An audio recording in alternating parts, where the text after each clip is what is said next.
여러분 안녕하십니까, 닥터 벤데타입니다. 이번 영상은 오랫동안 유령수술 공장을 운영하면서 수술실로 사람들을 데리고 들어가서 신체와 생명을 유린해온 유령수술 공장 사장을 처벌한 1심 법원 판결에 대해서 닥터 벤데타가 논평했던 스트리밍 영상을 요약하고 편집한 것입니다. 여러분, 공장식 유령수술은요, 여러분, 정상적인 수술이 아니라 전대미문의 범죄 수술이라는 점 잊지 마시기 바랍니다. 오랜 시간 동안 한국의 성형수술실은 돈벌이만 된다면 무슨 짓이든지 저지르는 사이코들이 서서히 점령해 왔습니다. 여러분, 성형수술실이 정상화될 때까지 가급적이면 수술실을 멀리 하시기 바랍니다. 여러분, 그저께는 또다시 어처구니 없이 끔찍한 피해를 당하신 30세 여성분에 대한 뉴스가 나왔었죠. 여러분 모르십니까? 네, 바로 이 뉴스죠. 세상에 쌍꺼풀 수술하다가 눈동자를 이제 바늘로 찌르거나 수술 칼로 이제 눈동자를 그어버린 그런 사건으로 추정되죠. 여러분 아직도 이게 남의 일 같습니까? 이 끔찍한 피해를 당하신 분과요, 제가 한 1시간 정도 통화를 했었습니다. 결국에 제가 내린 결론은요, 여러분이 접하는 인터넷상의 어떠한 성형외과 정보나 수술 정보도 믿어서는 안 된다는 것입니다. 빨리 여러분들과 자녀분들의 핸드폰에서 성형 어플들 삭제하시고, 카페, 블로그, 유튜브, 연예인 광고, CCTV 촬영하고 있다, 이런 절대 믿어서는 안 됩니다. 믿어서는 안 되고, 인터넷을 통해서는요, 그냥 어떠한 수술 정보, 성형 수술 정보도 구하겠다, 이 생각 자체를 버리셔야만이 살아남을 수 있다는 점 명심하시기 바랍니다. 부디 여러분들과 자녀분들은 이 흉흉한 곳에서 살아남으시기를 바랍니다.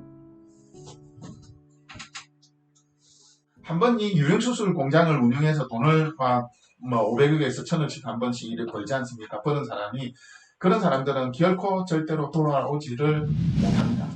정상적인 의사로는.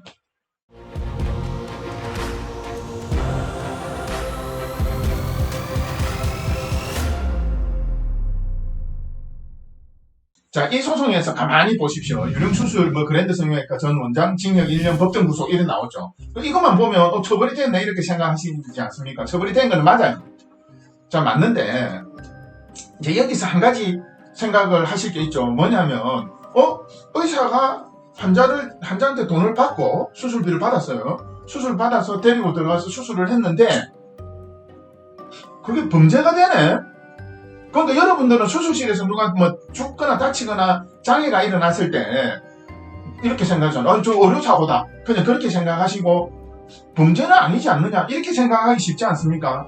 근데 이 사건의 첫 번째 의미는, 이 재판의 첫 번째 의미는 의사가 했건 의사가 아닌 다른 놈이 했건 간에 여하튼 뭔가 수술실에서 벌어진 일이 범죄가 될 수 있다는 의미의 판결이에요. 그렇죠. 우리가 흔히 얘기하는 수술을 안 해놓고는 수술을 했다고 해가지고 보험회사에 청구를 하게 됐을 때 그건 보험 사기가 되거든요. 근데 이거는 수술을 했어요.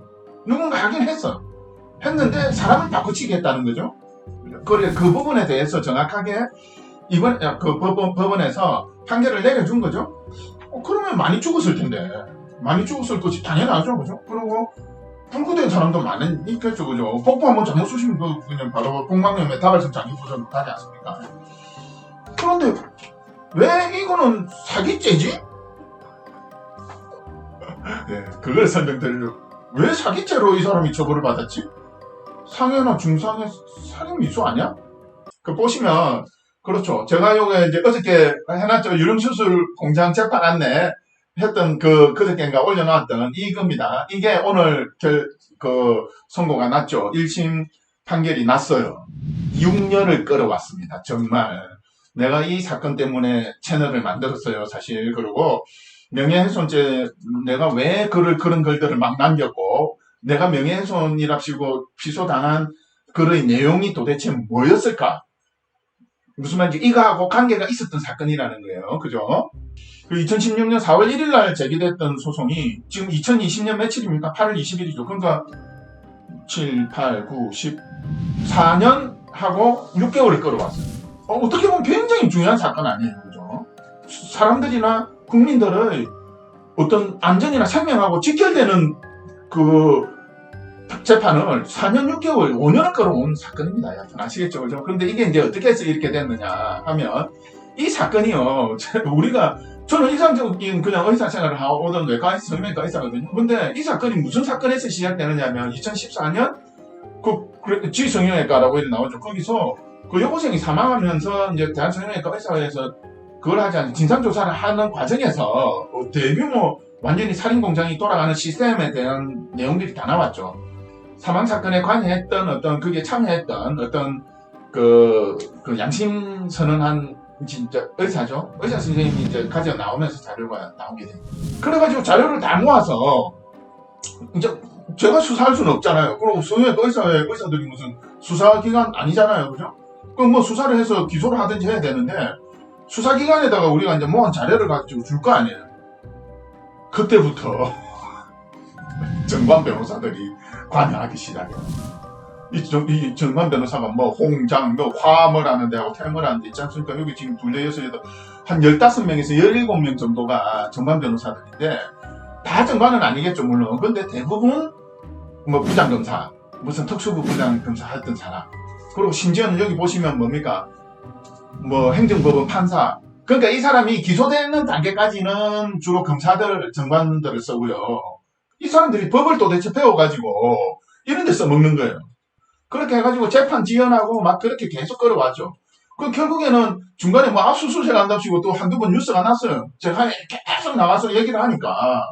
그러니까 쇼하는 거예요. 압수수색 했다고 쇼했던 거죠. 근데 막상 그때 그 병원에 있었던 직원이 나와서 양심선언 하지 않습니까? 뭐라고 얘기하냐면, 아니, 검사들이 수사 안 들어왔대. 그 압수수색하러 들어온 것도 전혀 없었대. 없고, 와가지고 그 문서 세상에서 다 부수고 있는데도 그냥 아무도 들어온 적이 없다는 거예요. 다 부수고 나서 들어왔다는 거예요. 여기 보면 CT상에서 3D CT 찍어놨는데 보면 뼈를 여기 있지 않습니까? 광대뼈를 잘라놨는데 1cm가 중간, 보면 저 부분에 1cm가 텅 떨어져 나와버렸어. 그러니까 이분이 입을 벌리거나 하면 입이 따라가는 거야. 무슨 말인지 알겠죠? 이게 기어가 이렇게 맞물려서 이렇게 병으로 돌아가야 되는데 이게 한쪽이 부서져 버리니까 비스듬하게 이래가지고 돌아가니까 입을 벌리면 벌릴수록 한쪽으로 더 틀어지고 이게 완전히 사람을 갖다가 완전히 만신창이를 만든 거 아니냐. 그렇게 해서 진단서까지 끊은 거예요. 이 진단서 끊어가지고 뭐 큰 대학병원에서 끊었으면 대학병원을 끊어가지고 이건 명백하게 이거는 일단은 사람을 완전히 만신창이를 만들었으니까 한 명을 일단 해가지고 이분이 상해죄로 고소를 해라. 고소를 해서 일단 한번 보자. 이게 검사들이 어떻게 하는지, 검찰청이 어떻게 하는지. 그런데 뭡니까? 또 상해죄 부분에 있어서는 보시면 상해죄는 뭐라고 해놨어요? 불기소를 해버렸는데. 왜 그러냐면 이거는 수사를 하려면 정확하게 법에 있는 대로 해야 되잖아요. 재산권을 침해했으면 사기나 절도, 신체권을 침해했으면 상해, 중상해, 살인미수 뭐 이렇게 되고, 생명권을 침해했으면 살인미수, 살인죄, 상해치사죄. 그래서 대검찰청에서 제가 자꾸 의견서를 내니까 의견서 내고 막 법무부 장관한테도 이거 큰일 났다. 이거 더 넘어가면 이거 어떻게 하겠냐. 그럼 한국 사람들은 개돼지냐. 개돼지가 사실은 그거지 않습니까? 우리가 인권은 있는 건 아니지. 일종의 재산권이지. 개돼지는 돈으로 주고 사지 않습니까? 그죠? 처리하시려고 하냐. 자꾸 내니까 대검찰청에서 이렇게 내한테 경고장 비슷하게 날아왔죠. 요걸 저한테 뭡니까? 이거 피고인 소환장을 날렸죠. 너 입 안 닫으면 너 혼나. 그래서 제가 이 재판이 제 명예훼손죄 기소된 사건하고도 관계가 있고, 그리고 여러분들의 그 수술실 내에서 이제 여러분들이 어떤 권리를 하나 찾아냈느냐 하면, 이제 재산권은 어느 정도 받을 수 있다. 재산권을 이제 보호받을 수 있는 어떤 1심 판결의 의미는 있어요. 그런데 뭡니까?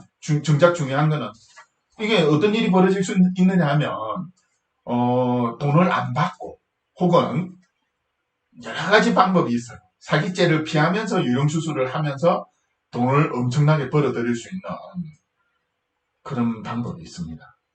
그렇게 갈 가능성이 있어요. 왜냐하면 한 번 이 유령수술 공장을 운영해서 돈을 막 500억에서 1000억씩 한 번씩 이렇게 벌지 않습니까? 버는 사람이, 그런 사람들은 결코 절대로 돌아오지를 못합니다. 정상적인 의사로는. 수사만 제대로 했으면 얘가 저지른 일이 겨우 그거겠어요. 우리가 모아준 자료만 가지고 이게 한 건데, 압수수색 뭐 개뿔 아무것도 안 했는데, 우리 대한성형외과에서 내부 제보로 나온 한 1000분의 1 정도에 해당하는 거예요. 그게 거기서 벌어졌던 사건의 그 범죄의 한 1000분의 1이 뭡니까? 여튼도 훨씬 적어. 이제 시작한 거예요. 여러분, 이 사건이 끝이 아니고 여러분들이 끝까지 관심을 가지고 보면서 이 사건은 반드시 국제기구나 어디 국제인권 범죄 있지 않습니까? 그거에 들어가야 됩니다. 한국의 유령수술 공장 생산도 못할 일이에요. 그게 나왔다고 나왔다고 광고하는 데 있죠. 굉장히 많이 죽인 데 있거든요. 굉장히 많이 죽였어요. 그리고 하나도 안 나오고 한 50명 죽였다 예를 들어서 그건 놔두고 하나 어떻게 해가지고 막 지금끼리 누가 수술했는지도 모르고 그런 작품 하나 갖고 나와갖고 그런 거 있는 거 아닙니까? 그런 게 문제라는 거죠. 여러분 예를 들어서 50명 죽은 거 알면은 그거 가겠어요. 그게 완전 도살장인데. 그런 거를 다 숨기고 광고지를 하게끔 풀어놨다는 거죠. 수술이 무슨 병원 건물이 합니까? 그 의사가 해야 될 거 아니에요. 신해철 씨를 죽인 거는 실제로 그게 의료 과실이 아니었죠. 의료 과실이 아니고 뭡니까? 범죄죠. 무단 장기 척추를 하다가 사망했다라고 볼 수 있어요. 그 범죄 수술은 두 가지예요. 수술실에서 벌어져서 누가 사망했다 이러면 여러분들은 다 그냥 의료 과실로만 생각하는데 아니라는 거죠. 이번에 지금 밝혀졌잖아요. 일단 범죄다. 사기다. 이게 범죄가 맞다는 거거든요.